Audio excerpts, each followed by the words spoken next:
Hey everybody, Michelle with Michelle's for a Living here. Thanks for watching my videos. And today I'm going to be making a quiche. And this is Michelle Quiche. So, quiche is one of those things that you can do it 1,000 different ways. And there isn't any right or wrong per se. And I just have a basic recipe that I follow, and then I just add whatever meat and vegetables, whatever I want to, like that. So first let's talk about crust, because a typical quiche has pie crust and regular old pie crust, and you can go to the store and buy pre-made pie crust, or you can make your own pie crust. I decided I don't like it with pie crust, so I don't even put a crust on it. So I make a crustless quiche. But the other option is, and I have done this before, is use hash brown potatoes, like, you know, or you can grate up your own potato and make your own crust out of potato, which I really like. And then, so if you search on the internet for recipes about breakfast casseroles or hash brown egg breakfast casseroles, that kind of thing, you'll see where they have a crust made out of hash browns.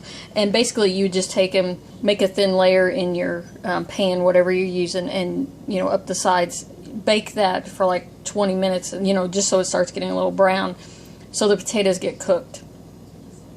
Okay? But I don't have a potato today, so I'm not doing that. Alright. And you can use, I'm going to use this 9-inch pie dish, and it's a deep dish one, but any shape you want to do it in, really, but the traditional is to have it in pie crust in a pie pan. Okay, but this is what I'm going to do. So basically, after reading lots of recipes and trying it myself, the basic ratio that I use, and then I just multiply it to how big I want to make it, right? 1 egg, a 1/4 cup of milk, 1/3 cup of shredded cheese, and a 1/2 cup of meat and vegetables.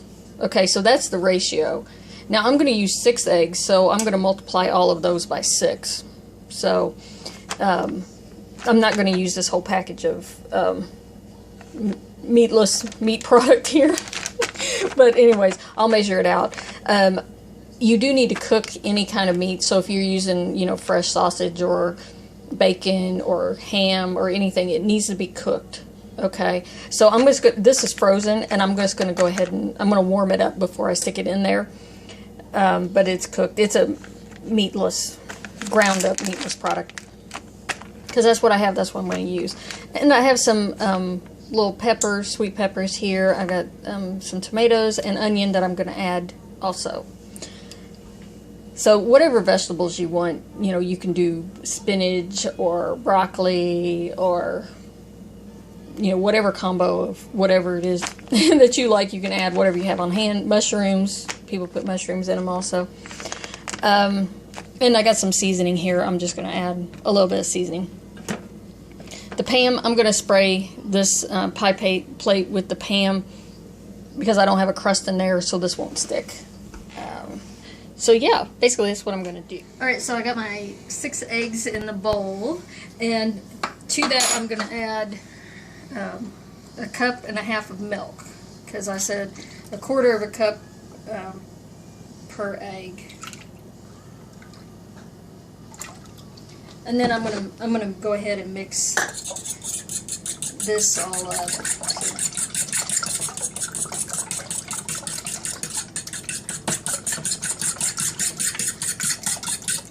And I'm going to add some seasoning. I don't measure it, I just add some.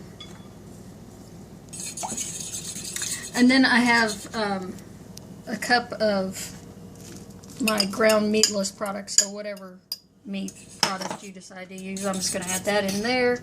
And then I have about, I didn't measure it, 2 cups of vegetables. So I'm just going to add those in. And then, excuse me, I got, this bag has 2 cups of cheese, shredded cheese in it, so I'm just going to add all of that in there.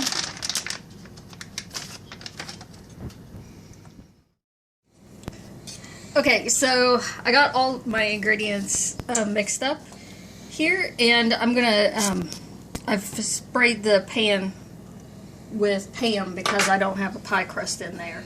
And I'm just gonna dump all this in here. And if I had made a potato crust, then I would have, you know, that would have been baked already and then in there, and I just dump that on there.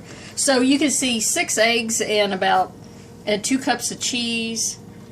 What I have, 1.5 cups of milk and like 3 cups of vegetables and meat filled up this deep dish 9-inch pan.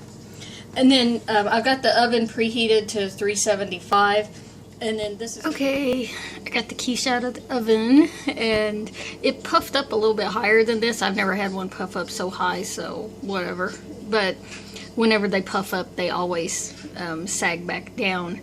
And this actually has been in the oven for 50 minutes. I guess because depending on the moisture content of the vegetables and things you put in there, I guess that can affect the cook time. But mostly, you know it's done. You can put a knife in, and then it comes out clean. Okay. Okay, so I'm gonna slice up a piece here so we can see what it looks like.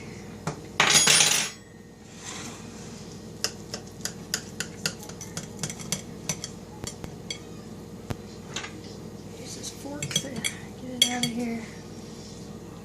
Oh, there we go.